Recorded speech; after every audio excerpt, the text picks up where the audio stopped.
नमस्कार साथियों, एक बार फिर से स्वागत है आप सभी का एड्यूज हब टीच प्लेटफॉर्म पर। मैं नीरज स्वागत करता हूं आप सभी का अपने इस चैनल पर। आज हम राज्य के नीति निर्देशक तत्वों की अगली कड़ी में हम आज जो अनुच्छेदों में वर्णन किया गया है डीपीएसपी का, हम उनका उल्लेख देखेंगे कि किस प्रकार से भारत के संविधान के अंदर अनुच्छेद 36 से लगाकर अनुच्छेद 51 तक राज्य के नीति निर्देशक तत्वों का वर्णन किया गया है। हमें किस प्रकार से वह सामाजिक, गांधीवादी और बौद्धिक उदारवादी सिद्धांत प्रदान हुए हैं संविधान के माध्यम से। तो दोस्तों, बिना समय गवाए हम सीधे ही आज शुरू करेंगे अनुच्छेद संख्या 36 से। तो सबसे पहले आपका आता है अनुच्छेद 36। उससे पहले मैंने आपके साथ चर्चा करी थी कि डीपीएसपी को 3 भागों में बांटा जा सकता है। एक वे डीपीएसपी जो समाजवादी प्रवृत्ति के हैं, दूसरे वे डीपीएसपी जो आपके गांधीवादी प्रवृत्ति के हैं, और तीसरे वे जो बौद्धिक उदार प्रवृत्ति के। तो उसके बारे में एक बार हम देख लेते हैं कौन से अनुच्छेद आपके समाजवादी है। तो अनुच्छेद 38, अनुच्छेद 39, अनुच्छेद 39 का, 41, 42, 43, 43 का और 47, इन्हें समाजवादी प्रवृत्ति के डीपीएसपी कहा जाता है। फिर आता है गांधीवादी। गांधीवादी में अनुच्छेद 40 आता है, अनुच्छेद 43 आता है, 43 का आता है, 46 आता है, 47 आता है और 48 आता है।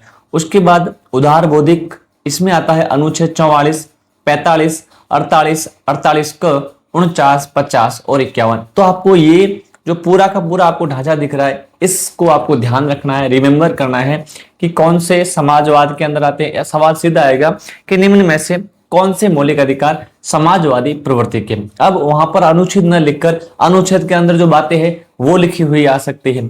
अब जैसे पूछ लिया कि निम्नलिखित में से कौन से नीति निर्देशक तत्व समाजवादी प्रवृत्ति के हैं, तो 3 तो आपके ये आ सकते हैं समाजवादी 38, 39, 39 का, 41, 42, 43, 43 का और 47। इनमें से कोई 3 ऑप्शन आएंगे और एक गांधीवादी और उदार बौद्धिकवाद का उसमें शामिल करके आपको दे दिया जाएगा, जिसमें आपको बताना है कि निम्न में से कौन सा समाजवादी प्रवृत्ति का नीति निर्देशक तत्व नहीं है। तो आप उसको फाइंड कर सकते हो। अब हम चर्चा करते हैं पहले डीपीएसपी जहां से शुरू हो रहा है अनुच्छेद 36, वहां से शुरू करते हैं। हमने देखा था कि संविधान के भाग नंबर 4 के अंदर अनुच्छेद 36 से अनुच्छेद 51 तक डीपीएसपी का उल्लेख है। तो हम सबसे पहले अनुच्छेद 36 का देखते हैं। अनुच्छेद 36 में क्या कहा गया है, तो नंबर फर्स्ट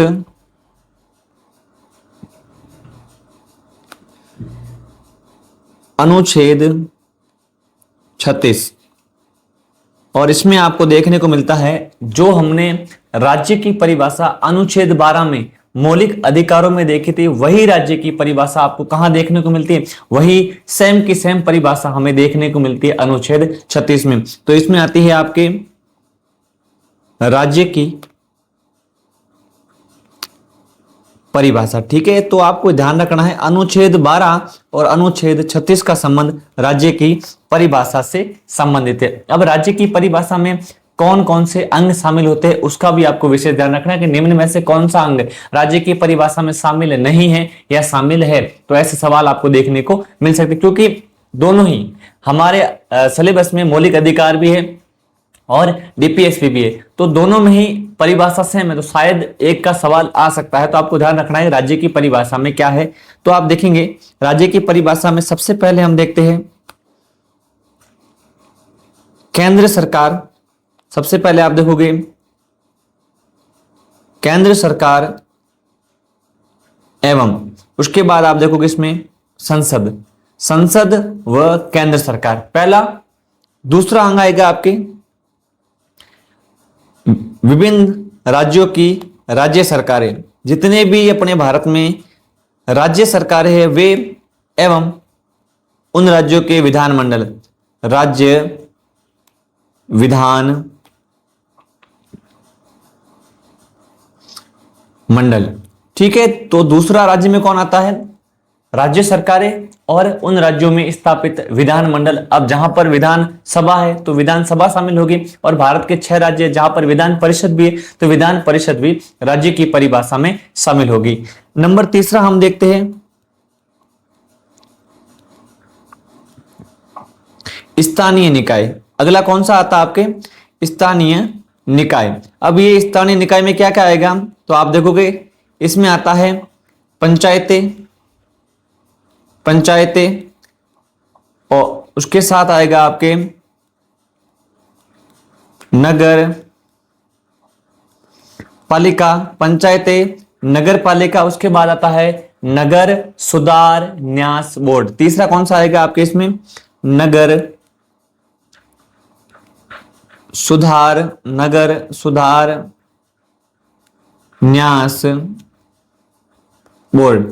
इस प्रकार से आपके स्थानीय निकाय में ये 3-4 चीजें शामिल होती है। उसके बाद आती है अन्य प्राधिकार। इसके अलावा भी कुछ ऐसी संस्था है जिनको राज्य की परिभाषा में शामिल किया जाता है, वो कौन सी है? उसके बाद हम देखते हैं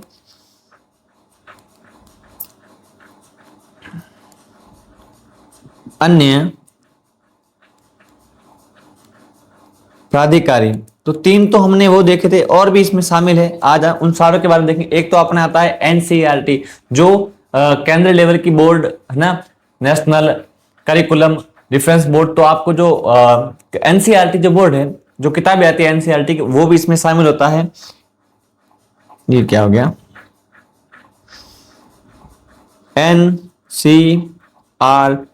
एनसीईआरटी, ठीक। उसके बाद आपके शामिल होता है इसमें बीसीसीआई, बीसीसीआई। उसके बाद हमने देखा था एलआईसी, एलआईसी के बाद हमने देखा था सेल, उसके बाद हमने देखा था भेल। ये नाम है कुछ कंपनियों के। तो ये सारे के सारे किसमें आते हैं आपके? ये सारे के सारे आते हैं आपके अन्य प्राधिकार। उसके साथ हमने एक और चीज देखी थी, ओएनजीसी, ओएनजीसी, ठीक है। ये विभिन्न प्राधिकार है जो राज्य की परिभाषा में आते हैं। तो हम देखते हैं कि राज्य की परिभाषा में कौन कौन से अंग आते हैं। सबसे पहला हमने देखा केंद्र सरकार और संसद, ठीक। उसके बाद हम देखते हैं राज्य सरकारें और राज्य विधानमंडल, ये 2 अंग आते हैं। उसके बाद स्थानीय निकाय।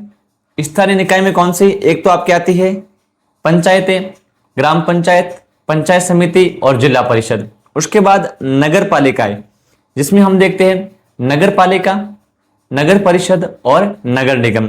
उसके बाद आता है नगर सुधार न्यास। नगर सुधार न्यास जो ये आपके यूटीआई, ये जो होते हैं शहरों में विकास के कार्य करते, वो अंग आता है। उसके बाद अन्य प्राधिकारियों में एक तो अपने आता है एनसीईआरटी, दूसरा आता है बीसीसीआई जो भारत का क्रिकेट बोर्ड है। उसके बाद LIC, life insurance of India, ठीक है। उसके बाद सेल, भेल और ओएनजीसी, ये सारे के सारे हमारे किस में आते हैं? ये सारे के सारे राज्य की परिभाषा के अंदर आते हैं। इसके बाद हम देखते हैं अनुच्छेद 36 के बाद आता है आपके अनुच्छेद 37। नेक्स्ट है आपके अनुच्छेद 37। अब अनुच्छेद 37 में क्या कहा गया है कि जो डीपीएसपी के अंदर विभिन्न प्रकार के तत्व है, सिद्धांत है, उनका लागू होना, यानी अंतर्विष्ट तत्वों का लागू होना, ठीक है। ये बात आपको ध्यान रखनी है, अंतर्विष्ट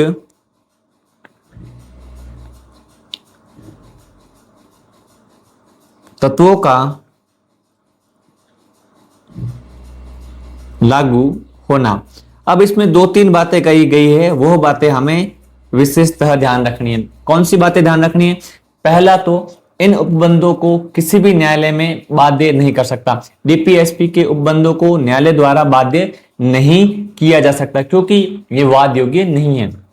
ये तो राज्य के कर्तव्य हो सकते हैं, क्योंकि राज्य के पास संसाधन नहीं होते इतने, तो संसाधनों के अभाव में राज्य हर व्यवस्था नहीं कर सकते। जैसे जैसे राज्य के पास संसाधन आते जाते हैं, ठीक उसी आधार पर राज्य डीपीएसपी को लागू करती है। तो पहली बात हम इसमें क्या देखेंगे? पहली बात आती है इसमें नंबर फर्स्ट,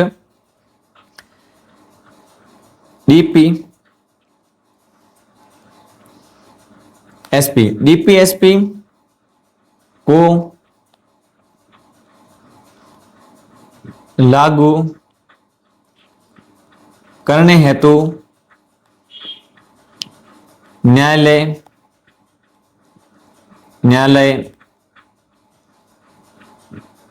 बाध्य नहीं कर सकता, न्यायालय बाध्य नहीं कर सकता। पहली बात तो आपको ध्यान रखनी है कि नीति निर्देशित तत्वों को लागू करना है ना, तो न्यायालय इसके लिए आदेश नहीं दे सकता। क्योंकि क्यों नहीं दे सकता? क्योंकि यह वाद योग्य नहीं है। वाद योग्य का मतलब होता है इन चीजों को लागू करवाने के लिए हम न्यायालय की शरण में नहीं जा सकते, इसीलिए न्यायालय इसे बाध्य नहीं कर सकता कि आपको लागू करने ही करने। ठीक है, अगली बात आती है, ये क्या होते हैं? जो डीपीएसपी होते हैं ये राज्य के लिए मूलभूत या आधारभूत होते हैं और इसे लागू करना केवल राज्य का कर्तव्य होता है। राज्य कर भी सकता है, कर्तव्य का मतलब है हम उस काम को करें या ना करें, ये हमारी इच्छा पर डिपेंड है। तो ये क्या होते हैं? राज्य के लिए यह क्या होते हैं? राज्य के लिए डीपीएसपी राज्य के लिए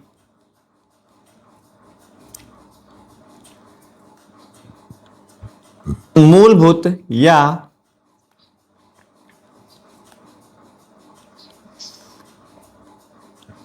आधारभूत होते हैं, जिन्हें लागू करना राज्य का कर्तव्य है। अब इसके अंदर हम डीपीएसपी की विशेषता भी देख सकते हैं कि पहली विशेषता इसमें यह हो गई कि डीपीएसपी को लागू करने के लिए न्यायालय बाध्य नहीं कर सकता, पहली बात आ गई। दूसरी विशेषता हम देखते हैं यह वाद योग्य नहीं है। तीसरी बात है ये राज्य के लिए क्या होते हैं? मूलभूत और आधारभूत होते हैं और इन्हें लागू करना राज्य का क्या होता है? कर्तव्य। चार विशेषताएं अनुच्छेद 37 में आपको देखने को मिलती है। इस प्रकार से हमने देखा कि डीपीएसपी हम न्यायालय में नहीं जा सकते इसको लागू करवाने के लिए, वाद योग्य नहीं है, ये राज्य के लिए आधारभूत होते हैं और राज्य इसको लागू करे या ना करे ये राज्य के कर्तव्य पर डिपेंड करता है। राज्य जैसे संसाधनों की आवक होती है वैसे ही इन्हें लागू करने की व्यवस्था राज्य करता है। उसके बाद अब हम शुरू करते हैं डीपीएसपी। अनुच्छेद 38 से डीपीएसपी 36 और 37 में हम कह सकते हैं परिभाषा है दो अनुच्छेदों में। अब उसके बाद प्रॉपर तरीके से आपके क्या शुरू होते हैं? डीपीएसपी शुरू होते हैं। उसके बाद हम पहला डीपीएसपी देखते हैं।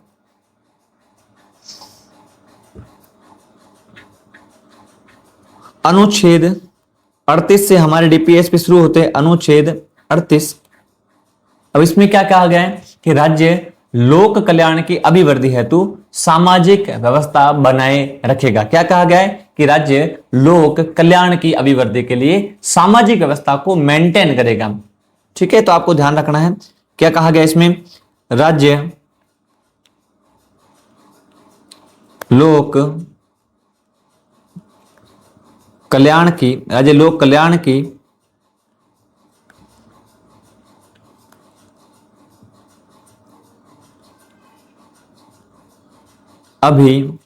के लिए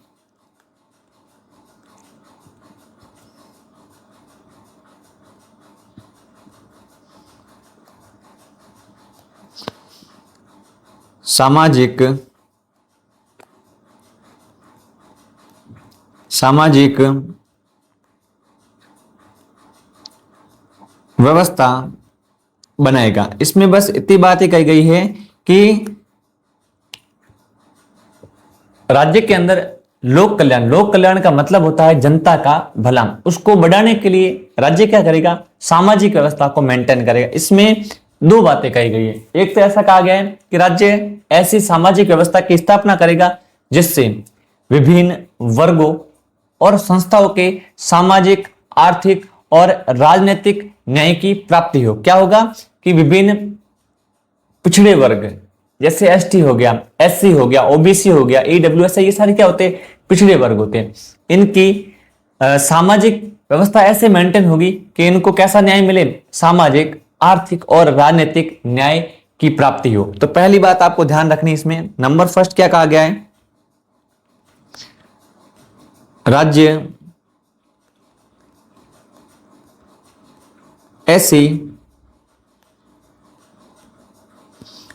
ऐसी व्यवस्था की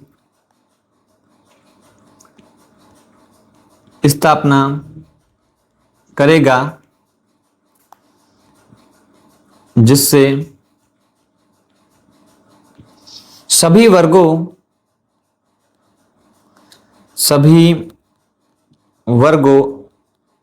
एवं संस्थाओं को सामाजिक, आर्थिक,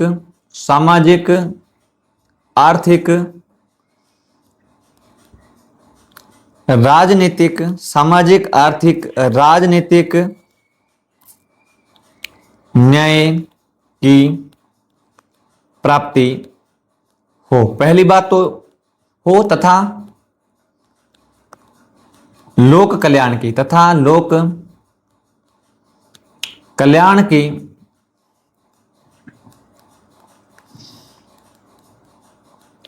अभिवृद्धि हो। इस प्रकार से हमने देखा पहला अनुच्छेद क्या कहता है कि राज्य एक ऐसी व्यवस्था की स्थापना करेगा जिससे समाज के अंदर जितने भी वर्ग हैं, जितनी भी संस्थाएं, सभी को सामाजिक, आर्थिक और राजनीतिक न्याय की प्राप्ति हो और सभी के लोक कल्याण के। इसमें किसी पर्टिकुलर एक वर्ग की बात नहीं कहेगी। जितने भी समाज के अंदर वर्ग पाए जाते हैं उन सभी को सामाजिक, आर्थिक और राजनीतिक न्याय प्रदान करने की बात अनुच्छेद 38 के पहले पैरा में कहा गई है। ठीक, अब देखिए इसमें आपको तीन चीजें ध्यान रखनी है कि न्याय कौन कौन सा दिया जा रहा है। तो आपको ध्यान रखना है सामाजिक न्याय, आर्थिक न्याय और राजनीतिक न्याय। तीन प्रकार के न्याय देने के बाद यही तीन प्रकार का न्याय हमने कहा देखा था प्रस्तावना के अंदर। तो अनुच्छेद 38 में और प्रस्तावना में तीन समान प्रकार के न्याय प्रदान करने की बात करी गई है। तो आपको ध्यान रखना है कि सामाजिक, आर्थिक और राजनीतिक न्याय प्रदान करने की बात का वर्णन कहां पर है। तो दो जगह है, एक तो प्रस्तावना और दूसरा है आपके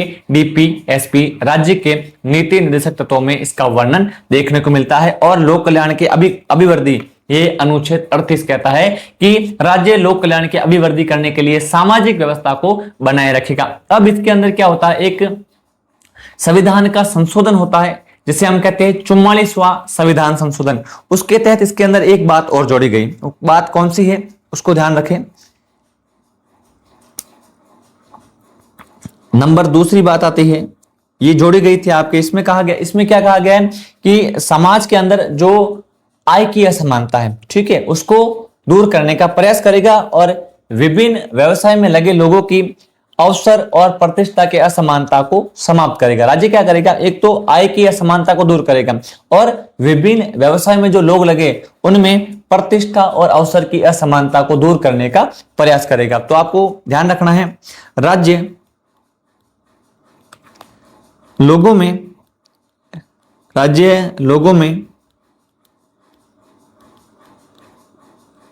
आय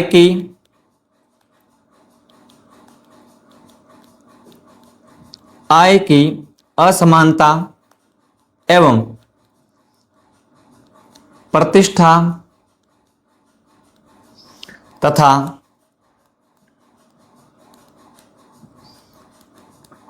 अवसर की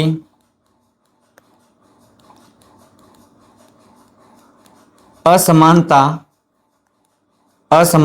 को दूर करने का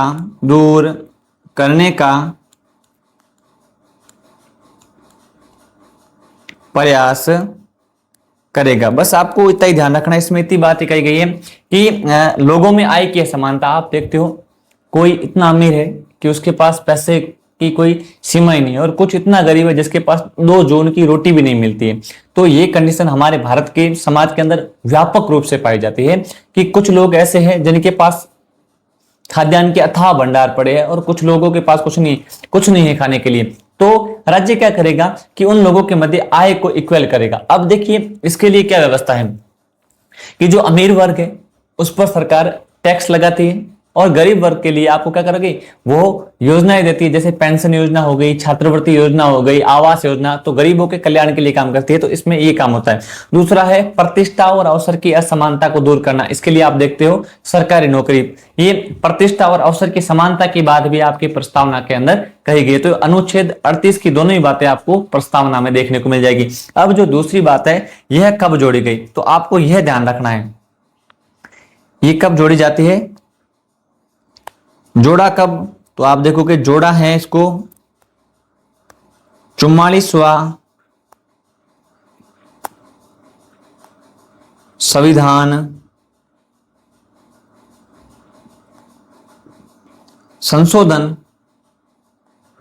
1978, 44वें संविधान संशोधन 1978 के द्वारा 38(2) की बात को जोड़ा गया है कि लोगों में आय की असमानता व प्रतिष्ठा व अवसर की असमानता को दूर करने का प्रयास कौन करेगा, आपके राज्य के द्वारा यह प्रयास करा जाएगा। आगे हम देखते हैं, एक मिनट थोड़ा पेज सेट कर लेते हैं इसमें, ठीक है। अनुच्छेद 38 हो गया। अब बात करते हैं अनुच्छेद 39। नेक्स्ट आता है आपके अनुच्छेद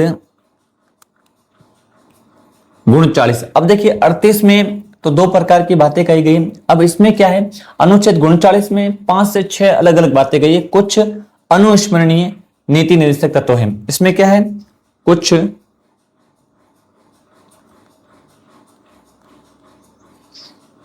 अनुस्मरणीय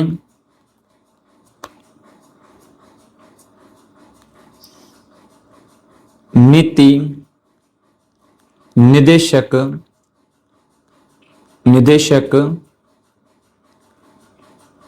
तत्व। अब इसमें क्या क्या बातें कही गई है, आपको विशेष ध्यान रखना है कि इसमें ए से लगाकर एफ तक 7 बातें आती है, एफ तक 6 होता है, ए से एफ, तो 6-7 बातें हैं, उसको आपको ध्यान रखना है कि ये बातें कौन से अनुच्छेद 39 में वर्णित तथ्य नहीं है, तो वो बात आपको यहां पर ध्यान रखनी है। तो हम देखते हैं, पहला इसमें आता है ए में क्या है, स्त्री और पुरुषों को समान रूप से आजीविका के पर्याप्त अवसर प्रदान करना। अब देखिए क्या होता है, हमारे भारत में महिला और पुरुषों के अंदर रोजगार के क्षेत्र में जो आजीविका के साधन है ना, पुरुषों को अधिक मिल जाते हैं और महिलाओं को उसमें भागीदारी नहीं मिलती। हम देखते हैं काफी ऐसे क्षेत्र है जहां पर महिलाओं को काम करना ही वर्जित होता है, नाइट ड्यूटी महिलाएं नहीं कर सकती, कोई ऐसा भारी वर्जन काम होता है उसमें महिलाओं को शामिल नहीं किया जाता। तो डीपीएसपी का अनुच्छेद 39 ये कहता है कि महिला और पुरुषों के लिए समान रूप से आजीविका के लिए पर्याप्त अवसर स्थापित करेगा राज्य। क्या करेगा,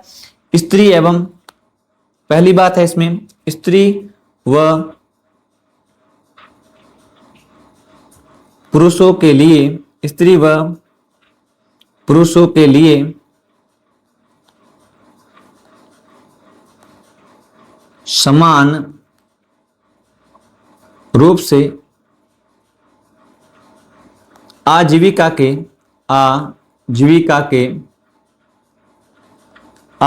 के लिए पर्याप्त अवसर सृजित करना। ठीक है। अब क्या होता है कि कुछ लोग ऐसे भी होते हैं, पुरुष भी होते हैं, स्त्रियां भी होती हैं, जिनके पास अपना आजीविका का मतलब होता है जीवन यापन करना। लोगों के पास इतना भी काम नहीं होता है कि वो अपना जीवन यापन कर सके, तो राज्य का यह दायित्व रहेगा कि सभी लोगों को जीवन यापन करे, उसके लिए रोजगार के अवसर सृजित करें। ठीक है, आजीविका के लिए पर्याप्त अवसर उनको मिले। आप देखोगे हमारे राजस्थान में, भारत में मनरेगा थी, जिससे वीबी जी राम जी नाम से वर्तमान में कर दिया है लोगों को न्यूनतम आजीविका प्रदान करने के लिए, तो वो आपके अनुच्छेद 39(a) के अंदर देखने को मिलता है। अब 39(b) में क्या है कि समुदाय के भौतिक संसाधनों का सामूहिक हित में प्रयोग। जो समुदाय के भौतिक संसाधन होते हैं ना, उनका आपको क्या करना है, सामूहिक हित में प्रयोग करना है। समुदाय का मतलब होता है राज्य के अंदर जितने भी संसाधन हैं, हमें उनको समाज के लिए प्रयोग करना है, समाज के हित में प्रयोग करना है, तो वो बात की गई है। आपने देखा होगा अनुच्छेद 39 बी और सी को मौलिक अधिकार 14 और 19 पर प्राथमिकता दी गई है। तो वो बात आपको अनुच्छेद 39 की यही बातें हैं जो वहां पर प्राथमिकता दी गई, जो हमने पहले देखा था। तो बी में आता है, बी में क्या है, अनुच्छेद 39 बी समुदाय के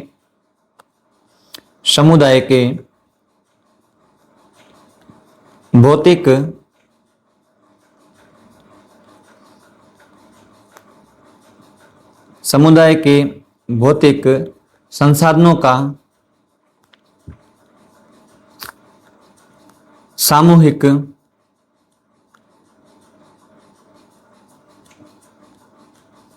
हित में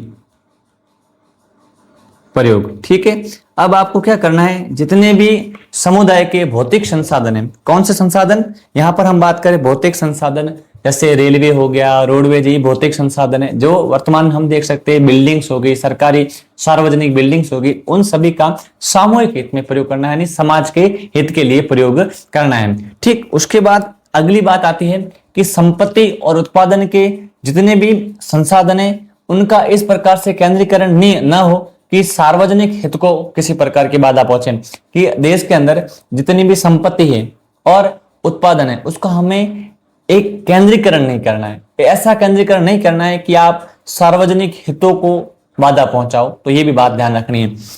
सी आता है, संपत्ति व उत्पादन का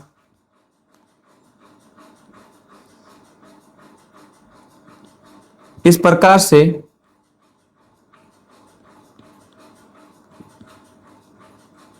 केंद्रीकरण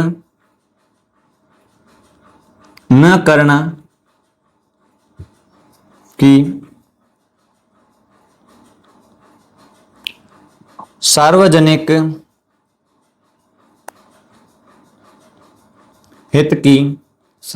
हित की पूर्ति में बाधा उत्पन्न हो जाए। मतलब यहां सीधी बात कही गई है कि जो देश के अंदर संपत्ति है, जो उत्पादन के संसाधन है, सरकार उस सभी को केंद्रीकरण में नहीं करेगी, आपको विकेंद्रीकरण, उसको लोगों में बांटना है, आपको एक जगह इकट्ठा करके रखना नहीं है, बल्कि उसको बस उतना ही इकट्ठा करके रखना है जिससे सार्वजनिक हित में बाधा ना हो। जैसे कि हमने देखा खाद्यान्न, तो अगर सरकार सारा खाद्यान्न अपने पास रखकर उसको अपने हिसाब से बेचेगी तो जो लोग जिनके पास संसाधन नहीं है वह खाद्यान्न को खरीद ही नहीं पाएंगे, तो उनके सार्वजनिक हितों में बाधा आ जाएगी। तो इस प्रकार से हमें किसी भी संसाधन, किसी भी संपत्ति को अपने पास इकट्ठा करके नहीं रखना है, जिससे क्या हो जाएगा कि सार्वजनिक पूर्ति में बाधा उत्पन्न हो जाए। उसके बाद अगला आता है आपके डी, अनुच्छेद 39 डी क्या कहता है, स्त्री और पुरुष को समान कार्य के लिए समान वेतन। स्त्री पुरुष को समान कार्य के लिए समान वेतन, यह अनुच्छेद 39 जो डी है, यह अधिकांश बार पूछा जाता है कि स्त्री और पुरुष को समान कार्य के लिए समान वेतन का उल्लेख कौन से अनुच्छेद में है, अनुच्छेद 39 में। फिर अनुच्छेद डी, स्त्री पुरुष को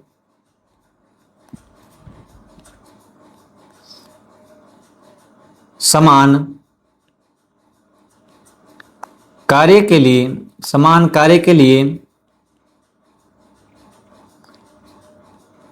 समान वेतन। अब क्या होता है कि भारत के कुछ ऐसे सेक्टर हैं जहां पर महिला और पुरुष में काम सेम करेगी, महिलाएं भी 10 से 6 बजे तक काम करेगी और पुरुष भी 10 से 6, लेकिन पुरुषों को उसका पैसा ज्यादा मिलता है और महिलाओं को उसका आधा मिलता है। तो इस व्यवस्था को समाप्त करने के लिए सरकार ने सार्वजनिक क्षेत्र में, यानी सरकारी क्षेत्र में तो महिला और पुरुष का वेतन बराबर होता है, लेकिन निजी क्षेत्रों में महिला और पुरुष के वेतन में जो डिफरेंस होता है उसको समाप्त करने के लिए राज्य को प्रयास करना है। अगला आता है इसके बाद अनुच्छेद 39 में क्या कहा गया है कि श्रमिक पुरुषों और स्त्रियों के स्वास्थ्य एवं शक्ति, श्रमिक पुरुषों एवं स्त्रियों के स्वास्थ्य और शक्ति का दुरुपयोग नहीं करना है। साथ ही साथ बालकों की जो सुकुमार अवस्था होता है उसका भी आर्थिक दुरुपयोग नहीं करना, उस पर रोक लगानी। पहली बात, श्रमिक पुरुषों एवं स्त्रियों के स्वास्थ्य और शक्ति तथा बालकों की सुकुमार अवस्था का आर्थिक दुरुपयोग नहीं करना है। आप देखते हो कभी कभार क्या होता है कि मजदूरों के साथ इस प्रकार से काम करवाया जाता है जिससे उनके स्वास्थ्य और शक्ति पर प्रभाव पड़ता है। जैसे आप देखो कोयले की खादान हो गई, कोई ऐसा केमिकल वाला सेक्टर हो गया जहां पर काम करवाया जाता है, जिससे जैसे पत्थर की कटाई वाला होता है, वहां पर सभी को क्या हो जाता है, सिलिकोसिस जैसे रोग हो जाते हैं। जिस उसको विशेष ध्यान रखना है सरकार को कि ऐसा कोई कार्य ना करवाया जाए लोगों से कि उनके स्वास्थ्य और स्वास्थ्य के साथ उनकी शक्ति में प्रभाव पड़े और अंत में जाकर वो काम न करने के लायक हो जाए, यानी काम करने में असमर्थ हो जाए। ऐसा कोई भी कार्य नहीं करना है। और दूसरी बात, जो 14, 15 या 18 वर्ष के नीचे के बच्चे, उनकी सुकुमार अवस्थाओं का आर्थिक दुरुपयोग नहीं करना है, बच्चों से किसी भी प्रकार का कार्य नहीं करवाना है। तो अनुच्छेद 39E में क्या बात कही गई है? स्त्री, पहली बात है स्त्री पुरुषों के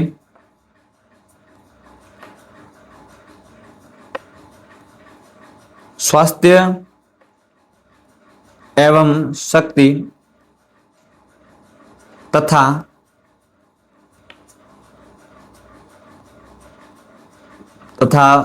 बालकों की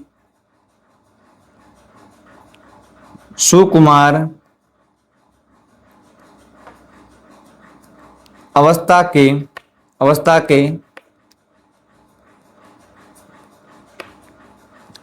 आर्थिक दुरुपयोग पर रोक। आपको ना तो महिला पुरुष के स्वास्थ्य के साथ कोई खिलवाड़ करना है और ना ही आपके बच्चों को सुकुमार अवस्था का मतलब होता है 14-15 वर्ष की अवस्था। इस अवस्था तक बच्चों से कोई ऐसा काम नहीं करवाना है जिससे उनका जीवन खत्म। आप देखते हो मार्केट में कुछ बच्चे होते हैं चाय की टपरी पर चाय बांटते होते हैं, वो बच्चे पढ़ने की उम्र में उनसे काम करवाया जाता है। कुछ बच्चे ठेला पकड़ के जो ये कचरा होता है उसको इकट्ठा करते हैं। ये चीजें बच्चों से नहीं करवानी है, क्योंकि बच्चों का एक जीवन बहुत ही सुंदर होता है। उस सुंदर जीवन को सुंदरता की तरह जीना चाहिए। बच्चों की सुंदर अवस्था का, सुकुमार अवस्था का हमें दुरुपयोग नहीं करना चाहिए। इसके बाद हम अगली बात करते हैं अनुच्छेद 39F। देखिए दोस्तों, मूल संविधान में अनुच्छेद 39E तक की बातें कही गई थी, लेकिन उसके बाद 42वां संविधान संशोधन 1976 के द्वारा अनुच्छेद 39F हमारे संविधान के अंदर जोड़ा गया। तो देखेंगे इसमें कौन सी बात जोड़ी गई है। अनुच्छेद 39F, ये कैपिटल में नहीं है, लेटर में, ठीक, छोटा सा वर्ड है। राज्य बच्चों के लिए स्वतंत्र और गरिमामय वातावरण में स्वस्थ विकास के अवसर उपलब्ध करवाएगा और साथ ही साथ बालकों व अल्पवय व्यक्तियों को शोषण तथा नैतिक और आर्थिक परित्याग से उनकी रक्षा करेगा। बच्चों को क्या करेगा? पहली बात तो है बच्चों के लिए गरिमामय वातावरण और स्वस्थ विकास के लिए अवसर और सुविधा प्राप्त करेगा। पहली बात क्या कही गई है? बच्चों को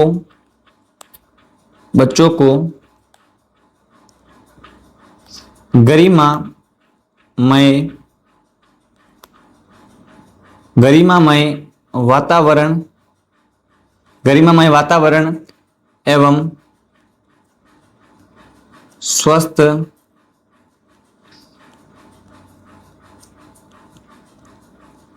विकास किया जाएगा। ठीक है, पहले तो बात क्या करनी है कि बच्चों का एक तो गरिमामय वातावरण में स्वस्थ विकास होगा, ठीक है, और दूसरी बात क्या कही गई है कि बच्चों को और अल्पवय व्यक्ति होते हैं उनको शोषण कैसा होगा? नैतिक और आर्थिक परित्याग से रक्षा की जाएगी। उसके बाद कहा गया है बच्चों के व अल्पवय के शोषण के नैतिक व आर्थिक परित्याग से रक्षा करना या सुरक्षा करना। तो आपको क्या करना है? राज्य क्या करेगा? इसमें आपको दो बातें ध्यान रखनी। पहला तो बच्चों को गरिमामय वातावरण के लिए उनका स्वस्थ विकास किया जाएगा। बच्चों को गरिमामय यानी सम्मान पूर्वक जीवन देने के लिए उनका क्या किया जाएगा, स्वस्थ विकास किया जाएगा। दूसरा, बच्चों और अल्पवय के जो अभी तक परिपक्व नहीं हुए उनके शोषण के लिए नैतिक और जो आर्थिक परित्याग हो रहा है, उनका जो शोषण नैतिक रूप से और आर्थिक रूप से हो रहा है, उस परित्याग से उनकी क्या की जाएगी, रक्षा करी जाएगी। ये था आपके अनुच्छेद 39 के अंदर। इसको कब जोड़ा गया, तो ये आपको ध्यान रखना है। यह बात आपके जोड़ी गई है 42वें संविधान संशोधन के द्वारा। कब जोड़ी गई है, 42वां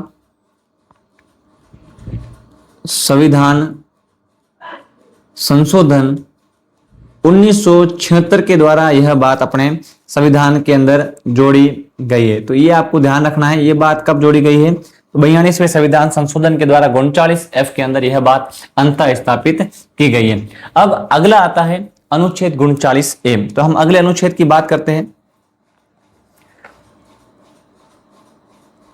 अनुच्छेद 39 कैपिटल में, कैपिटल कहते हैं, लेटर कहते हैं बड़े शब्दों में ए, ठीक है। अब देखिए इसमें क्या है, समान न्याय और निःशुल्क विधिक सहायता, क्या बात कही गई है, ये जोड़ा गया है बाद में 42वें संविधान संशोधन 1976 के द्वारा। इस प्रावधान को हमारे संविधान में जोड़ा गया। इसमें क्या है, समान न्याय और निःशुल्क विधिक सहायता। इसमें बात क्या कहा गई है, समान न्याय एवं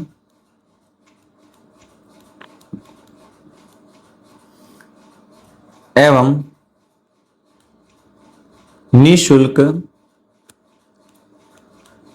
विधिक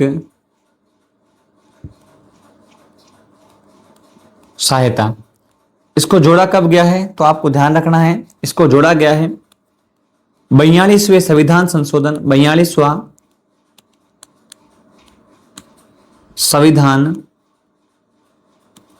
संशोधन, 42वां संविधान संशोधन 1976 के द्वारा आपके अनुच्छेद 39 से संविधान के अंदर जोड़ा गया। इसमें क्या कहा गया है कि लोगों को समान न्याय मिलेगा, चाहे राष्ट्रपति हो, चाहे भारत का कोई आम से आम व्यक्ति हो, सभी के लिए न्याय कैसा होगा, समान होगा, ठीक है। और उसके बाद निःशुल्क विधिक सहायता, जो पिछड़े वर्ग है, जो गरीब वर्ग है, उनके लिए निःशुल्क विधिक सहायता की व्यवस्था राज्य को करना है। अब इस अनुच्छेद को लागू करने के लिए हमारे भारत के अंदर निःशुल्क विधिक सहायता प्रदान करने के लिए विधिक सेवा प्राधिकरण अधिनियम 1987 के द्वारा हमारे देश में 3 प्रकार के निकाय, नालसा, सालसा और डालसा, राष्ट्रीय स्तर, राज्य स्तर और जिला स्तर पर विधिक सेवा प्राधिकरण की स्थापना करी गई है। तो इसमें एक बात आपको ध्यान रखनी है, वो बात कौन सी ध्यान रखनी है आपको,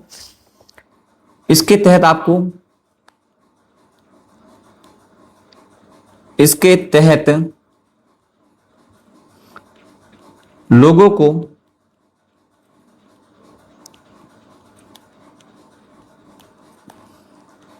निःशुल्क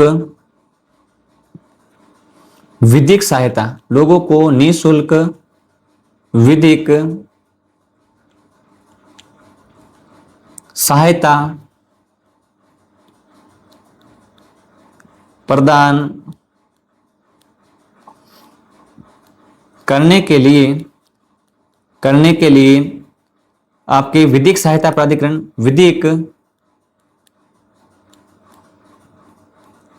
सेवा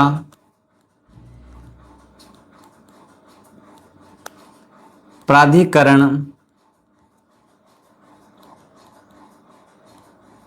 अधिनियम 1987 के द्वारा NLSA, नालसा, SLSA सालसा और DLSA डालसा की स्थापना, ठीक है। National legal service authority, state legal service authority, district legal service authority, राष्ट्रीय न्यायिक प्राधिकरण सेवा अथॉरिटी, और उसके बाद स्टेट और उसके बाद जिला। इस प्रकार से 3 प्रकार के प्राधिकरण आपके अनुच्छेद 39A के तहत निःशुल्क विधिक सेवा प्राधिकरण के तहत आपको जोड़े गए हैं। अगला हम देखते हैं अनुच्छेद 40। अनुच्छेद 40 में क्या इंपॉर्टेंट है, ये तो आपको ध्यान होना चाहिए। किसकी स्थापना करनी? ग्राम पंचायतों का संगठन। इसमें क्या बात कही गई है? अनुच्छेद 40 की बात करते हैं, अनुच्छेद 40, और इसमें है आपके ग्राम पंचायतों का गठन। ठीक है, इसमें बात कही गई है ग्राम पंचायतों का गठन। अब देखिए अनुच्छेद 40 में ग्राम पंचायतें जो वर्तमान में अपने भारत में त्रिस्तरीय शासन व्यवस्था देखने को मिलती है, वह अनुच्छेद 40 को लागू किया गया। 73वां और 74वां संविधान संशोधन, इसमें आपको क्या देखना है? 73वां व 74वां संविधान संशोधन। ठीक है, यह ध्यान रखना है। अनुच्छेद 40 को लागू करने के लिए हमारे देश में हुआ था 73वां और 74वां संविधान संशोधन 1992, जो 93 में लागू हुआ था उसको 92 में कहा जाता है। और 73वें संविधान संशोधनों के तहत ग्राम पंचायतों का गठन, ग्राम पंचायतों का गठन किया गया। और 74वें संविधान संशोधन के तहत नगरीय निकायों का गठन, यानी इन्हें संविधान, ठीक है, इनके तहत संविधान संशोधन किया गया और संविधान में इसके लिए कानूनी अधिकार इन्हें दिया गया। इस प्रकार से अनुच्छेद 40 वर्तमान में संविधान के अंदर लागू है। ठीक है, 9 संविधान का भाग संख्या 9 में इसका उल्लेख है। ग्राम पंचायतें 9A में है, नगरीय निकाय, उसमें ग्राम पंचायतों के कार्य, ग्राम पंचायतों की शक्ति, उनके गठन के बारे में। तो वर्तमान में ग्राम पंचायतों को संवैधानिक व्यवस्था कर दी गई है संविधान के भाग 9 के अंदर। अनुच्छेद 243 A, B, C ऐसे करके कुल 18-19 अनुच्छेद है, उसमें आपको ये उल्लेख मिलेगा। उसके बाद आता है आपके नंबर अगला, अनुच्छेद 40 के बाद आता है अनुच्छेद 41। अब देखिए अनुच्छेद 41 में क्या बात कही गई है कि कुछ दशाओं में काम, शिक्षा और लोक सहायता पाने का अधिकार। कुछ दशाओं में, कुछ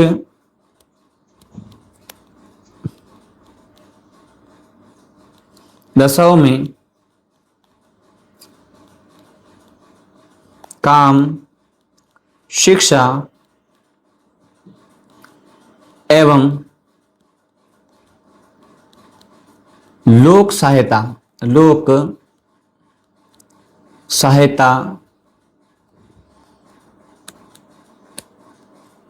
पाने का अधिकार। अब देखिए इसमें अधिकार है, इसका मतलब ये नहीं मौलिक अधिकार है, बस लोगों की कुछ ऐसी स्थिति होती है जिसमें वे रोजगार या किसी भी प्रकार के व्यवसाय को प्राप्त नहीं कर पाते, शिक्षा प्राप्त नहीं कर पाते, तो सरकार उन अवस्थाओं के आधार पर सरकार को इनकी व्यवस्था करनी चाहिए। वो दशाएं कौन सी है? आप देखोगे कि लोग आर्थिक असमर्थ होते हैं। दशा कौन सी है? आर्थिक असमर्थता। पहली बात हम देखते हैं वो दशाएं कौन सी है, तो इन दशाओं के बारे में हम चर्चा करते हुए दशा है आपके, पहली तो बात आती है आर्थिक असमर्थता, आर्थिक असमर्थता। दूसरी बात आती है बुढ़ापा, उसके बाद आती है बेकारी, बेकारी के बाद आती है बीमारी, बीमारी के बाद आपको देखने को मिलता है अंगहीन, इस प्रकार से आपके सामने ये अभाव है। अगर कोई व्यक्ति इन अभाव से ग्रसित है तो सरकार को काम, शिक्षा और लोक सहायता पाने का अधिकार, उनकी व्यवस्था करनी चाहिए। तो दोस्तों हमने अब तक कुल 3-4 अनुच्छेद देखे। अब तक तो बहुत बड़े बड़े अनुच्छेद थे। इस अनुच्छेद में हमने क्या देखा? अनुच्छेद 36, 37, 38, 39 से 40 और 41। आगे के अनुच्छेद हम दोस्तों अगली क्लास में देखेंगे। धन्यवाद दोस्तों, आप मेरे चैनल को लाइक करें, सब्सक्राइब करें और अपने अधिक से अधिक दोस्तों के साथ साझा करें। दोस्तों सीईटी का एग्जाम नियर है आपके, और आपके लिए यह क्लासें, यह नोट्स बहुत ही कारगर साबित होंगे। तो दोस्तों अपने अधिक से अधिक दोस्तों के साथ शेयर करें। मिलते हैं अगली क्लास में। जय हिंद, जय भारत।